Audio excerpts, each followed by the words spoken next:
اسی طریقے سے ایک اور اہم گناہ، ایک اور بڑا گناہ جو ہم کو غیر رمضان میں تو بچنا ہی بچنا ہے، رمضان میں تو بچنا لازماً ضروری ہے، وہ کیا ہے؟ جو اللہ نے سورہ بنی اسرائیل سورہ نمبر 17 کی آیت نمبر 32 میں فرمایا، سورہ نمبر 17 آیت نمبر 32 میں فرمایا۔ اللہ فرماتے ہیں اعوذ باللہ من الشیطان الرجیم بسم اللہ الرحمن الرحیم، لا تقربوا الزنا، زنا کے قریب بھی نہ جاؤ۔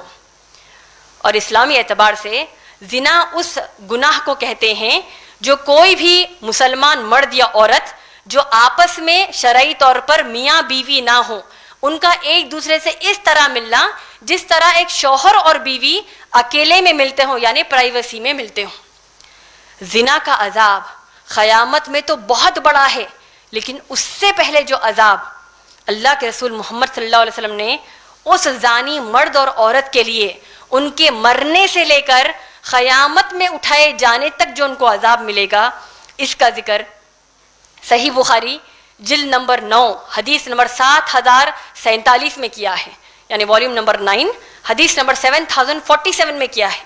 محمد صلی اللہ علیہ وسلم نے فرمایا کہ اللہ سبحانہ تعالیٰ جو مسلمان مرد اور عورت زنا کیے اس دنیا میں، ان کو اللہ سبحانہ تعالیٰ ایک بہت بڑے تنور میں، یعنی بہت بڑے اون میں ان کو پھینک دیں گے، جس میں بہت بڑی بھڑکتی آگ ہوگی۔ اور کیسے ڈالیں گے ان کو؟ ان زانی مسلمان مرد اور عورتوں کو ان کی شرمگاہوں سے، ان کے پرائیویٹ پارٹ سے لٹکایا جائے گا اور اس میں اس بھینکر آگ میں جلایا جائے گا، اور جب اس آگ سے پریشان ہو کر تڑپیں گے اس آگ میں اور چیخ ماریں گے اور باہر نکلنے کی کوشش کریں گے، تو تنور کے منہ پر فرشتے ہوں گے جو پھر ان کو ڈھکیل کر واپس اس آگ میں گرا دیں گے۔ تو یہ گناہ کس کا ہے میری بہنوں؟ زنا کا گناہ ہے۔ اور اللہ کے رسول محمد صلی اللہ علیہ وسلم نے ترمذی شریف کی حدیث نمبر 2786 میں فرمایا، 2786 میں فرمایا کہ زنا کی کئی قسمیں ہیں۔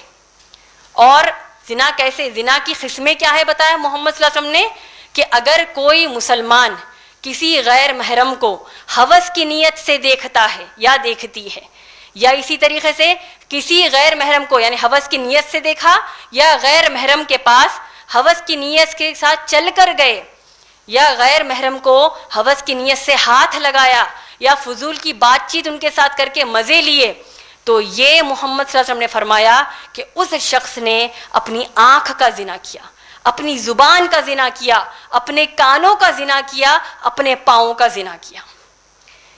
ایک اور حدیث میں جو صحیح بخاری میں آتی ہے، اللہ کے رسول محمد صلی اللہ علیہ وسلم فرماتے ہیں کہ زنا کی شروعات آنکھوں سے اور زبان سے شروع ہوتی ہے، اور بعد میں انسان کے اندر کی شیطانی خواہش جو جاگ جاتی ہے، جو اس کی شرمگاہیں مکمل کر دیتی ہیں، پرائیویٹ پارٹس اس کو مکمل کر دیتے ہیں اور انسان زنا کر لیتا ہے۔ آپ غور کیجئے، اللہ سبحانہ تعالیٰ نے سورہ ممتحنہ سورہ نمبر 60 آیت نمبر 12 میں اللہ کے رسول محمد صلی اللہ علیہ وسلم کو حکم دیا کہ اگر آپ کے پاس مسلمان عورتیں آئیں اور آپ ان سے بیعت لے لیجئے، اگر آپ کے پاس مسلمان عورتیں آتی ہیں اللہ کے رسول صلی اللہ علیہ وسلم، آپ ان سے بیعت لے لیجئے کہ وہ اللہ کے سوا کسی کی عبادت نہیں کریں گی، نماز نہیں چھوڑیں گی، چوری نہیں کریں گی، زنا نہیں کریں گی، تو ان سے بیعت لے لیجئے، اللہ نے حکم دیا ہے۔ اور ام المومنین عائشہ رضی اللہ تعالیٰ عنہ فرماتی ہیں کہ جب کبھی مسلمان عورتیں اللہ کے رسول محمد صلی اللہ علیہ وسلم کے پاس بیعت کے لیے آتی تو اللہ کے رسول محمد صلی اللہ علیہ وسلم ان کو زبان سے اقرار کرتے ہوئے بیعت لینے کا حکم دیتے، اور اللہ کے رسول محمد صلی اللہ علیہ وسلم کسی بھی غیر محرم عورت کو نہیں چھوئے۔ یہ ام المومنین عائشہ رضی اللہ تعالیٰ عنہ کا قول ہے۔ اور آپ غور کیجئے، اللہ کے رسول محمد صلی اللہ علیہ وسلم نے جامع صحیح کی حدیث جو شیخ البانی رحمۃ اللہ علیہ کی جو کتاب جامع صحیح ہے، اس میں حدیث نمبر 5045 بڑی اہم وارننگ ہم سب کے لیے اللہ کے رسول محمد صلی اللہ علیہ وسلم نے دی۔ وہ کیا ہے کہ ایک مسلمان مرد کے لیے یہ بہتر ہے، کیا کہا؟ ایک مسلمان مرد کے لیے یہ بہتر ہے کہ وہ اپنے سر پر ہتھوڑی لے کر، ایک نوکیلا کیلا یعنی پوائنٹڈ نیل لے کر مار مار کر اپنے سر میں دھنسا لے، یہ بہتر ہے اس گناہ سے کہ وہ کسی غیر محرم عورت کو چھوئے. یہاں کوئی غیر محرم عورت کسی غیر محرم مرد کو چھوئے یا چھونے کی اجازت دے. میں آپ تمام کی توجہ ہمارے حیدرآباد کے پرانے شہر کا وہ بے حیا منظر آپ سب کو بتانا چاہتی ہوں جو ہم سالوں سے دیکھتے آ رہے ہیں, اور ہو سکتا ہے یہ منظر حیدرآباد کے باہر کے علاقوں میں بھی ہو. وہ یہ کہ ہماری بے شمار مسلمان بہنیں چوڑیاں خریدتے وقت بڑی آسانی سے اپنا ہاتھ غیر محرم کے ہاتھ میں دے رہی ہیں. بڑی آسانی سے اپنے ہاتھ چوڑیاں پہنانے کے لیے غیر محرم کے ہاتھوں میں اپنا ہاتھ دے رہی ہیں. جس طرح وہ اپنے سگے باپ, سگے بھائی, سگے بیٹے یا شوہر کے ہاتھ میں ہاتھ دیتی ہیں, اتنی آسانی سے غیر محرم کے ہاتھ میں اپنا ہاتھ دے رہی ہیں. اور چند رمضانوں سے یہ بھی ہم دیکھ رہے ہیں کہ رمضان جیسے مبارک مہینے میں کہ ہماری کئی مسلمان بہنیں مہندی لگانے کے لیے روڈ پر, بازاروں میں یا یونیسیکس بیوٹی پارلرز کو جا کر یا گھر پر بلا کر غیر مسلمان لڑکوں کے ہاتھ میں اپنا ہاتھ دے رہی ہیں مہندی لگانے کے لیے. سوچئے اللہ کے رسول صلی اللہ علیہ وسلم مسلمان عورتیں بیعت دینے آتی ہے تو ان کو ہاتھ نہیں لگایا, زبان سے اقرار کروایا, مسلمان عورتوں کو تک نہیں چھوا, اور یہاں غیر مسلمانوں کے ہاتھ میں ہماری بہنیں ہاتھ دے رہی ہیں. یہ کتنی بے حیائی اور بے شرمی کی بات ہے میری بہنوں. اس سے ان کے ماں باپ کی تربیت کا اندازہ ہوتا ہے کہ وہ کتنے بے شرم اور بے حیا ہو چکے ہیں. تو یہ چیز ہم کو ضروری ہے معلوم کرنا میری بہنوں.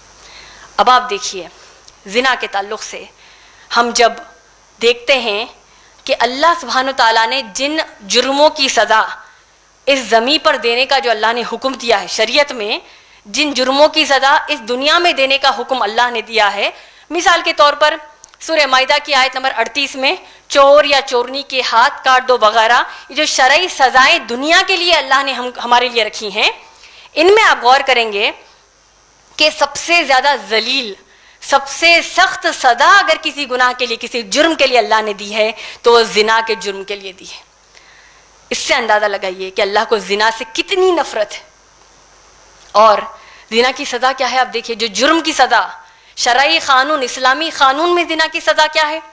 سورہ نساء سورہ نمبر 4 آیت نمبر 15, اور اسی طریقے سے سورہ نور سورہ نمبر 24 آیت نمبر 4 سے 8 آپ پڑھیں گے.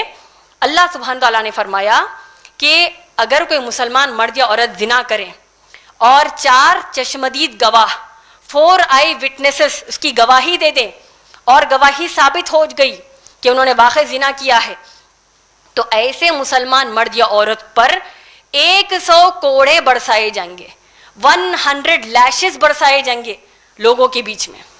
اور یہ کون سے مسلمان مرد اور عورت کے لیے میری بہنوں؟ جو شادی شدہ نہیں ہے. اگر کوئی مسلمان مرد یا عورت شادی شدہ ہے تو ان کی سزا کیا ہے کہ ان کو بھرے بازار میں زمین میں کمر سے نیچے کا پورا حصہ زمین کے اندر گاڑ دیا جائے گا, اور ان پر جو لوگ وہاں موجود ہوں گے ان کو حکم دیا گیا ہے کہ رحم نہ کرے, اور ان کے اوپر پتھر برسا کر, پتھریں مار کر رجم کر دیا جائے یہاں تک کہ وہ مر جائے. یہ سزا, یہ جرم کی سزا دینے کا حکم اللہ کے رسول محمد صلی اللہ علیہ وسلم نے صحیح بخاری جلد نمبر 8 حدیث نمبر 6440 سے حدیث نمبر 6443 میں کیا ہے. یعنی صحیح بخاری والیوم نمبر 8 حدیث نمبر 6440 سے 6443. تو لہذا اس رمضان گڑ گڑا کر اللہ سے سچے دل سے توبہ کیجئے. اس رمضان گڑ گڑا کر اگر کسی بھی قسم کا زنا ہو گیا ہو, اور کوئی بھی قسم کا آوارہ حرکت کرنے والا یا آوارہ حرکت کرنے والی, زنا کرنے والا یا زنا کرنے والی, اس رمضان گڑ گڑا کر سچے دل سے اللہ سے توبہ کیجئے کہ اب زنا نہیں کریں گے, اب انشاءاللہ کوئی آوارہ پن نہیں ہوگا. تو سچے دل سے جب آپ یہ نیت کر کے اللہ سے دعا کرتے ہیں تو آپ جانتے ہیں کیا ہوگا. اللہ کا وعدہ ہے جو سچے دل سے توبہ کرے گا اللہ اس کی توبہ کو قبول کر لیں گے. اور اللہ توبہ قبول کرنے کا مطلب کیا ہے میری بہنوں؟ کہ اب اللہ آپ کو اس گناہ کا عذاب نہیں دیں گے. یہ اللہ سبحانہ تعالیٰ نے سورہ نساء سورہ نمبر 4 آیت نمبر 16 سے 18 میں بتایا ہے. تو تو ہم کو ماشاءاللہ غیر رمضان میں تو زنا کے قریب بھی نہیں جانا ہے، کسی بھی قسم کے زنا میں ملوث نہیں ہونا ہے، نہ دوسروں کو ہونے دینا ہے انشاءاللہ، اور رمضان میں تو خاص طور پر اس گناہ سے دور ہونا ہے، اس کی کسی بھی قسم سے ہم کو دور ہونا ہے۔ تو یہ ایک گناہ ہے جو ہم کو معلوم ہونا چاہیے، اس سے ہم کو بچنا چاہیے۔ ایک اور بڑا گناہ جس سے ہم کو بچنا ہے وہ ہے جو اللہ نے سورہ مائدہ سورہ نمبر 5 آیت نمبر 90 اور 91 میں فرمایا۔ اللہ فرماتے ہیں اعوذ باللہ من الشیطان الرجیم یا ایھا الذین آمنوا انما الخمر والمیسر والانصاب والازلام رجس من عمل الشیطان، تم پر حرام ہے مسلمانوں کہ تم شراب پیو، جوا کھیلو، یا غیب کی باتیں معلوم کرو، یا بتوں کی پوجا کرو، یہ شیطان کی چیزیں ہیں، ان کے قریب بھی نہ جاؤ، یہ بہت گندی چیزیں، ان کے قریب نہ جاؤ۔ اور آیت نمبر 91 میں اللہ نے سورہ مائدہ کی فرمایا کہ جوا اور شراب یہ ایسی چیزیں ہیں جو انسانوں میں لڑائی لگواتے ہیں، اور ہم یہ سب نظارے دیکھ ہی رہے ہیں آج دنیا میں۔ بڑے افسوس کی بات تو یہ ہے میری بہنوں، ہمارے ایسے مسلمان بدبخت آج کے دور میں موجود ہیں جو رمضان المبارک جیسے مہینے میں افطار کے بعد شراب پیتے ہیں، نعوذ باللہ۔ شراب عام حالات میں ہی پینا اتنا بڑا گناہ ہے، رمضان جیسے مقدس مہینے میں جس میں اللہ نے قرآن نازل کی، جو وہ مہینہ جس میں اللہ جنت کے دروازے کھول دیتے ہیں، جہنم کے دروازے بند کر دیتے ہیں، رحمتیں نازل ہونے والا مہینہ، اس میں شراب پی کر ایسے لوگ اللہ کی مغفرت کے مستحق نہیں ہو کر اللہ کی لعنت کے مستحق ہو جاتے ہیں۔ تو اس گناہ سے بھی الحمدللہ ہم کو غیر رمضان میں تو بچنا ہی ہے، رمضان میں تو لازماً بچنا ضروری ہے۔ اس کے علاوہ ایک اور بڑا گناہ جس سے ہم مسلمانوں کو بچنا ہے، اور جو افسوس کے ساتھ کہنا پڑتا ہے کہ اکثریت مسلمانوں کی اس گناہ میں ملوث ہے، اور خاص طور پر رمضان جیسے مہینے میں ایک بہت بڑا طبقہ ہم مسلمانوں کا جو کپڑوں، جوتوں، فوڈ کورٹس یا ہوٹل وغیرہ کے بزنس کے لیے، تجارت کے لیے یہ سب سے زیادہ اس گناہ میں ملوث ہوتے ہیں، اور وہ یہ ہے کہ اپنی تجارت کے لیے یا تجارت نہ بھی کر رہے ہوں تو سود پر پیسہ لے کر تجارت کرتے ہیں، یا سود پر پیسہ لے کر آپ اپنے خرچے چلاتے ہیں۔ کتنے افسوس کی بات ہے میری بہنوں، اللہ کے رسول محمد صلی اللہ علیہ وسلم، صحابہ صحابیات رمضان کو اپنی عبادتوں میں گزارتے، عبادت کا مہینہ بناتے، اور ایسے بدبخت مسلمان موجود ہیں جو رمضان کو تجارت کا مہینہ بنا لیے، جہاں رمضان میں ان کی پوری فکر تجارت ہے، اور اس تجارت سے اگر تھوڑی سہولت مل گئی تو اللہ کی تھوڑی عبادت کرتے ہیں، وہ بھی کیسی تجارت سے سہولت مل کر؟ جو سود پر پیسہ لے کر وہ تجارت کر رہے ہیں۔ کتنا بڑا گناہ ہے سود خوری، سود لینا دینا، اس میں ملوث ہونا کتنا بڑا گناہ ہے۔ اللہ کے رسول محمد صلی اللہ علیہ وسلم نے ابن ماجہ جلد نمبر 3 حدیث نمبر 2274 میں فرمایا، یہ حدیث کو عام کیجئے، بتائیے کتنا بڑا گناہ ہے سود خوری۔ ابن ماجہ والیوم نمبر 3 حدیث نمبر 2274، اللہ کے رسول محمد صلی اللہ علیہ وسلم فرماتے ہیں جو سود لیتا یا دیتا ہے، سود میں ملوث ہوتا ہے، سب سے چھوٹے درجے کا گناہ ہے کہ وہ اپنی سگی ماں سے زنا کر رہا ہے۔ ماں سے زنا کے بارے میں کوئی تصور بھی لا سکتا ہے؟ تو سود خوری سب سے چھوٹا گناہ ہے، اپنی سگی ماں سے زنا کرنے کے برابر کا گناہ ہے۔ اور سب سے بڑا گناہ سود میں ملوث ہونے کا اللہ نے قرآن میں اعلان کر دیا، سورہ بقرہ سورہ نمبر 2 آیت نمبر 279 میں، سورہ نمبر 2 آیت نمبر 279 میں اللہ نے فرما دیا، یہ معلوم ہونے کے بعد کہ تو سود حرام ہے، اس کے باوجود سود میں ملوث ہوتے ہو، تو ان سے کہہ دو اللہ اور اس کے رسول محمد صلی اللہ علیہ وسلم سے جنگ کرنے کے لیے تیار ہو جائے۔ تو کیسی بدبختی ہے ہم مسلمانوں میں، ان لوگوں کی، وہ مسلمانوں کی، ہماری، کہ ہم اگر سود کے معاملے میں ملوث ہوتے ہیں تو سوچئے رمضان جیسے مہینے میں اپنی سگی ماں سے زنا کرنے کا گناہ اپنے آپ پر لے رہے ہیں، اور تو اور اللہ اور اس کے رسول محمد صلی اللہ علیہ وسلم سے جنگ کرنے کے لیے، اللہ اور اس کے رسول صلی اللہ علیہ وسلم سے وار کرنے کے لیے تیار ہو رہے ہیں۔ تو ایسے لوگوں پر اللہ کی لعنت نہیں ہوگی اس مغفرت کے مہینے میں تو کیا ہوگی بتائیے۔ اسی طریقے سے ایک اور بڑا گناہ جس سے آپ کو اور مجھے، ہم سب کو رمضان کے مہینے میں خاص طور پر بچنا ہے، جو عام طور پر نوجوانوں میں زیادہ پایا جاتا ہے کہ ایئر فونس یا ایئر پوڈس کانوں میں لگا لیتے ہیں اور میوزک اور گانے، موسیقی اور گانے، میوزک اور سانگس سننے میں لگ جاتے ہیں یا کہیں اور جا کر سنتے ہیں۔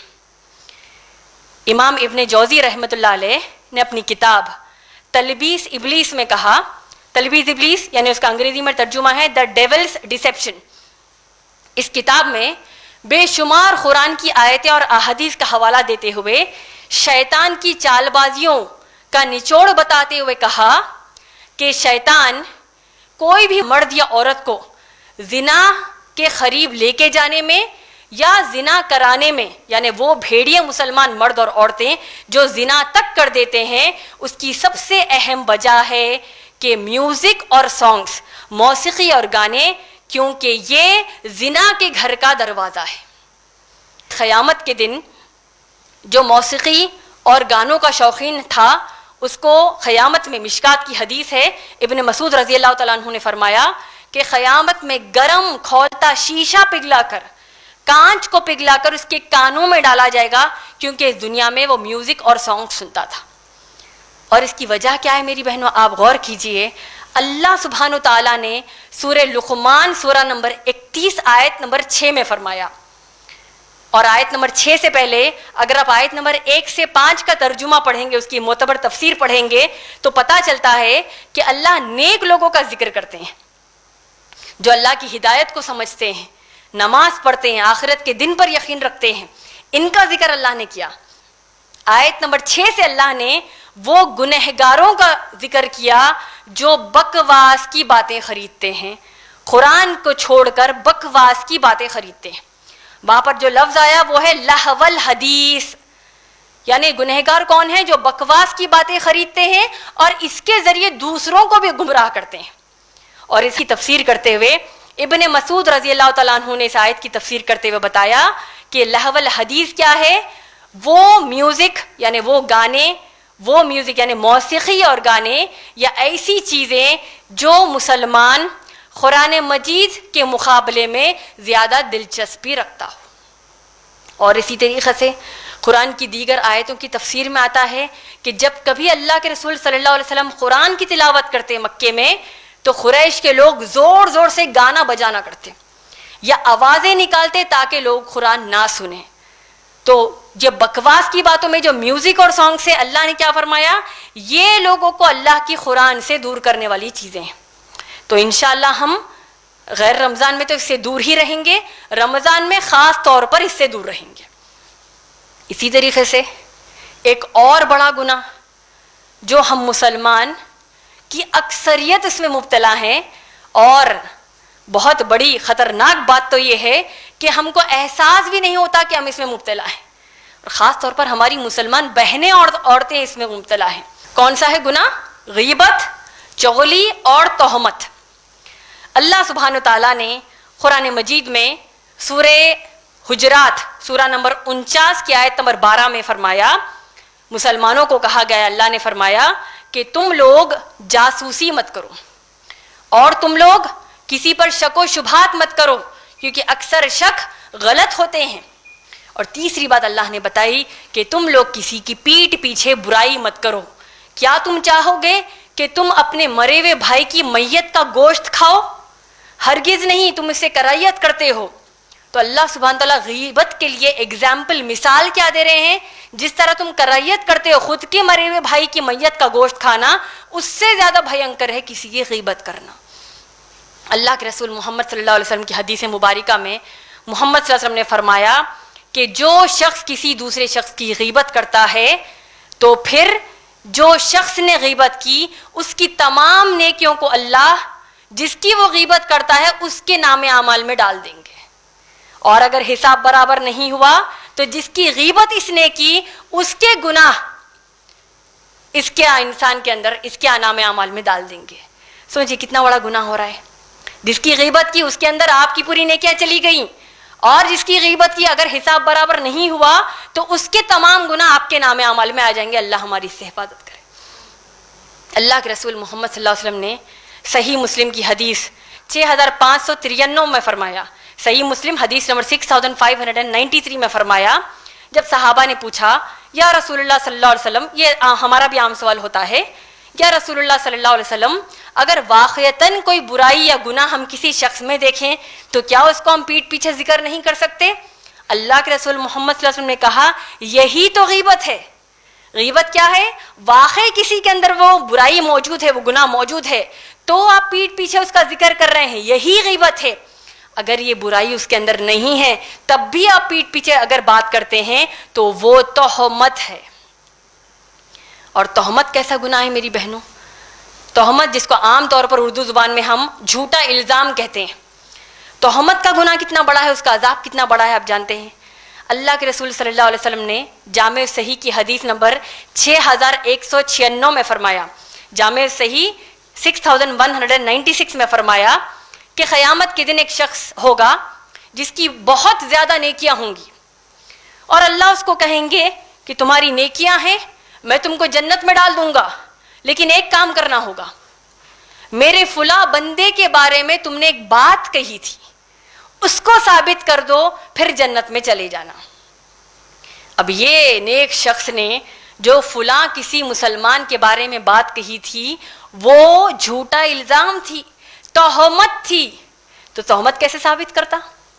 ایک عرصہ گزرنے کے بعد اللہ فرشتوں کو حکم دیں گے کہ اس کو جہنم کی ایک ایسی بولی میں پھینک دو، ایک ایسے ویل میں پھینک دو جس کی دیواریں آگ کی بنی ہیں، اور اس بولی میں پانی نہیں ہے، اس میں جہنم میں زانی مرد اور عورتوں کی شرمگاہوں کو جو جلایا جا رہا ہے، پرائیویٹ پارٹس کو جو جلایا جا رہا ہے، اس کا بدبودار ابلتا خون اور پیپ اس بولی میں ہوگا، اور اس شخص کو اس میں ڈال دیا جائے گا جو تہمت باندھتا تھا دنیا میں دوسروں پر۔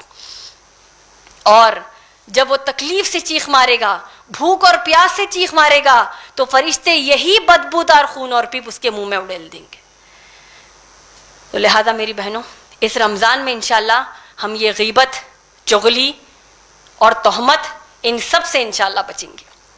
آئیے آپ سب کو میں اب 5واں کام جو ہم اس رمضان میں کریں گے وہ آپ سب کو بتا دوں، اور وہ یہ ہے کہ اللہ کے دین کی دعوت ہر اس بندہ یا ہر اس بندی تک پہنچانا جس تک لا الہ الا اللہ محمد الرسول اللہ کا پیغام اور دعوت نہ پہنچی ہو۔ دعوت دین کرنا یہ ہمارا سب سے اہم کاموں میں سے ایک بڑا اہم کام ہے۔ جیسے کہ میں نے ابھی بھی آپ کو بتایا تھا، اللہ نے سورہ مائدہ سورہ نمبر 5 آیت نمبر 66 میں کیا بتایا؟ اللہ نے کیا فرمایا؟ یا ایھا الرسول، اے محمد صلی اللہ علیہ وسلم، اے رسول صلی اللہ علیہ وسلم، بلغ ما انزل الیک من ربک، آپ جو آپ پر نازل ہو رہا ہے اسے تبلیغ کر دیجئے، لوگوں میں بات کو پہنچا دیجئے۔ اگر آپ نے ایسا نہیں کیا تو اللہ کی نظر میں آپ نے رسالت کا حق ادا نہیں کیا۔ تو پھر آپ اور میں کیسے اس قرآن سے دور ہو رہے ہیں میری بہنوں؟ قرآن سے تو جڑنا ہی ہے ذاتی طور پر، ساتھ میں اس کی تبلیغ ان تک پہنچانا ہے، اس کا پیغام ان تک پہنچانا ہے جو اس قرآن پر ایمان نہیں رکھتے۔ اور اللہ کے رسول محمد صلی اللہ علیہ وسلم نے حدیث مبارکہ میں کیا فرمایا؟ صحیح بخاری جلد نمبر 4 حدیث نمبر 3461 میں، یعنی والیوم نمبر 4 حدیث نمبر 3461 میں کیا فرمایا؟ بلغوا انی ولو آیا، اگر میرے بارے میں، اسلام کے بارے میں ایک بھی بات معلوم ہو جائے اسے دوسروں تک پہنچا دو جس کو معلومات نہیں ہے۔ تو یہ کام بھی انشاءاللہ ہم اس رمضان کریں گے، اور رمضان میں کرنے کا مقصد یہ ہے کہ یہ 5 کام رمضان کے بعد انشاءاللہ ہم اس کو کنٹینیو کریں گے، اس کو جاری رکھیں گے انشاءاللہ۔ میں اپنی اس بیان کو اللہ کے رسول محمد صلی اللہ علیہ وسلم کے 3 احادیث اور 3 اشعار پڑھ کے مکمل کرنا چاہتی ہوں۔ اللہ کے رسول صلی اللہ علیہ وسلم کی حدیث ابن ماجہ جلد نمبر 1 حدیث نمبر 230۔ اللہ کے رسول صلی اللہ علیہ وسلم جب آپ لوگوں کو اسلام کی دعوت پیش کرتے ہیں، اس کی اتنی بڑی فضیلت بتائی کہ محمد صلی اللہ علیہ وسلم ہمارے حق میں دعا کریں گے۔ سوچئے، ماں باپ ہمارے لیے، ہماری اچھائی کے لیے جب دعا کرتے ہیں، دنیاوی ہی دعا کر دیتے ہیں تو ہم کتنا خوش ہو جاتے ہیں، آخرت کی دعا کر دیتے تو ہم کتنا زیادہ خوش ہوتے ہیں۔ رسول اللہ صلی اللہ علیہ وسلم دعا کرتے ہیں، اے اللہ میرے اس امتی کے چہرے کو نورانی کر دیجئے، میرے اس امتی کے چہرے کو نورانی کر دیجئے جس نے مجھ سے ایک بات سنی اور اسے دوسروں تک پہنچا دیا. اللہ ہم سب کو اس دعا کا مستحق بنا دے, آمین. اسی طریقے سے ایک اور حدیث ترمذی شریف کی حدیث نمبر 3058, ترمذی حدیث نمبر 3058 میں اللہ کے رسول صلی اللہ علیہ وسلم نے فرمایا, ایک اور بہت بڑی بشارت ہم سب کے لیے ہے. قیامت سے پہلے ایک ایسا دور آئے گا, اگر میرا کوئی امتی ایک نیکی کرے گا تو اس کو 50 نیکیوں کا اجر ملے گا. کتنا بڑا ہمارے لیے پروفٹ ہے. دیکھیے, ایک نیکی کریں گے تو 50 نیکیوں کا اجر ہے. صحابہ نے بڑا پیارا سوال پوچھا, یا رسول اللہ صلی اللہ علیہ وسلم, ایک نیکیوں پر ان کو 50 نیکیوں کا اجر ملے گا, کس کی 50 نیکیاں یا رسول اللہ صلی اللہ علیہ وسلم؟ ان کی 50 نیکیاں یا ہماری 50 نیکیاں؟ اللہ کے رسول صلی اللہ علیہ وسلم کہتے ہیں تمہاری 50 نیکیاں. ایک نیکی کرنے پر صحابہ کے نیکیوں کی طرح 50 نیکیوں کا اجر ہم کو ملے گا. تو پھر ہمارے پاس کیسے کوئی بہانے ہو سکتے ہیں میری بہنوں کہ نیکی کرنے میں مشکل پیش آ رہی ہے اور ہم نیکی کرنے سے دور ہو رہے ہیں. تو یہ 5 کام انشاءاللہ ہم کو اسی نیت سے کرنا ہے کہ ہماری نیکیاں بڑھیں, لوگوں تک اسلام پہنچے, تاکہ یہ اصل انویسٹمنٹ ہمارا آخرت کا ہے ماشاءاللہ. اور تیسری حدیث اللہ کے رسول صلی اللہ علیہ وسلم کی مشہور حدیث جو ہر رمضان میں ہم سنتے ہیں, ترمذی شریف کی حدیث نمبر 3545, 3545, جو محمد صلی اللہ علیہ وسلم نے جب وہ ممبر پر چڑھ رہے تھے صلی اللہ علیہ وسلم, اور جبرائیل علیہ السلام نے 3 قسم کے لوگوں پر لعنت دے کے اللہ سے دعا کی. 3 لوگوں پر لعنت دی, اور ان میں سے ایک قسم کا وہ شخص تھا جب جبرائیل علیہ السلام نے کہا کہ اے اللہ, اس شخص پر آپ کی لعنت ہو جو رمضان المبارک کا مہینہ پائے اور اس نے اپنی مغفرت نہیں کروائی. تو رحمت للعالمین نبی محمد صلی اللہ علیہ وسلم نے آمین کہا. اور اشعار جو میں آپ سب کے پڑھنا چاہتی ہوں وہ ہے, نمازیوں کا اب سیلاب آنے والا ہے, نمازیوں کا اب سیلاب آنے والا ہے, پتا چلا ہے کہ رمضان آنے والا ہے, اب مسجدوں کا دائرہ ذرا بڑا کر لو, بس 1 مہینے کا مسلمان آنے والا ہے.